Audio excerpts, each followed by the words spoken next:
Anda pasti semua sudah terinform bahwa efek tekanan yang dipakai pemerintah komunis Tiongkok yang bernama Common Prosperity kepada pengusaha Tiongkok aliran kapitalis yang dimiskinkan atau diambil alih sebagian besar saham mereka dan kepemilikan mereka untuk didistribusikan ke rakyat yang kesenjangan kemiskinannya semakin tajam, membuat banyak pengusaha Tiongkok dan Hong Kong hijrah keluar Tiongkok. Kemudian akan menyerangnya Tiongkok ke Taiwan, membuat data center dunia seperti Facebook, Amazon, Netflix, dan lain sebagainya yang berada di Taiwan akan ditarik semua keluar Taiwan. Di sisi lain, di dunia semakin banjir uang karena banyak negara cetak duit seperti Tiongkok, Jerman, Inggris, Jepang, dan tak ketinggalan terbesar dan terbanyak dalam 20 bulan terakhir adalah Amerika. Yang kasihan Indonesia, di mana pemahaman kuantitatif easingnya itu bukan printing money, tetapi dilonggarkan kredit banknya. Kasihan deh mikirnya kayak gitu. Jadi kurang deh uangnya, jadi ngutang aja. Dan efek banjirnya tadi, uang dari banyak negara nggak seujung kuku datang ke Indonesia dengan murah, karena semuanya yang mencetak duit aliansi politik luar negerinya adalah ke barat, nggak ke negeri tirai bambu orientasinya, versi negara tetangga yang memuja negara oriental. Maka banyak sekali yang melakukan pekerjaan pivoting bisnisnya ke safe haven country. Siapa safe haven country tersebut? Siapa lagi kalau bukan Singapura? Kapitalis Tiongkok, Hong Kong, dan Taiwan pindah besar-besaran ke Singapura saat ini.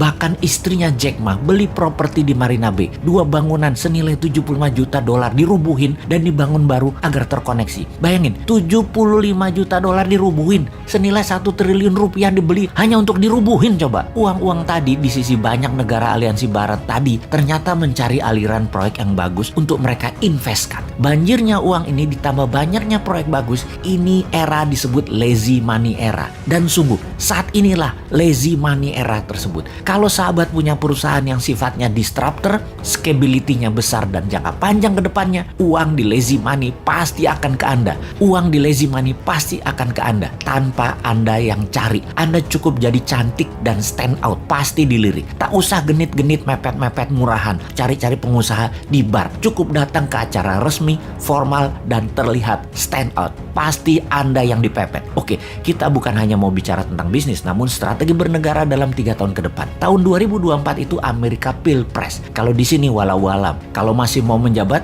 bisa di amendement itu undang-undang, ya bisa ditambah 3 tahun. Ya bisa juga, atau 3 kali masa jabatan Pilpres dengan calon tunggal yang incumbent saat ini. Ya bisa juga, atur Jongana punya proyek itu. Amerika tetap Pilpres. Trump dan Partai Republik tetap ngotot, dan Demokrat semuanya lucunya kemungkinan besar adalah calonnya wanita semua. Dari Demokrat, Nancy Pelosi, Hillary Clinton, Kamala Harris, Nikki Haley. Dan agar selalu sontoloyo seperti analisa ngawur beberapa tahun yang lalu, Trump mau menjadikan Ivanka. Maka jangan-jangan dari sisi Republik yang dicalonkan adalah Ivanka Trump, jadi cewek ketemu cewek. Dan cewek-cewek inilah akan rebutan jabatan presiden di tahun 2024 di Amerika. Pasti seru. Di Tiongkok, ketika bulan lalu Xi Jinping banyak ganti petinggi angkatan darat, jangan-jangan ada gerakan anti Xi Jinping. Ditambah para kapitalis Tiongkok yang gerah dengan Common Prosperity-nya mulai bergerak, membuat ekonomi Tiongkok resesi karena pemerintah Tiongkok, pemerintah komunis Tiongkok harus membail out Evergrande. Apapun itu, kok kita melihat peluang yang banyak ya?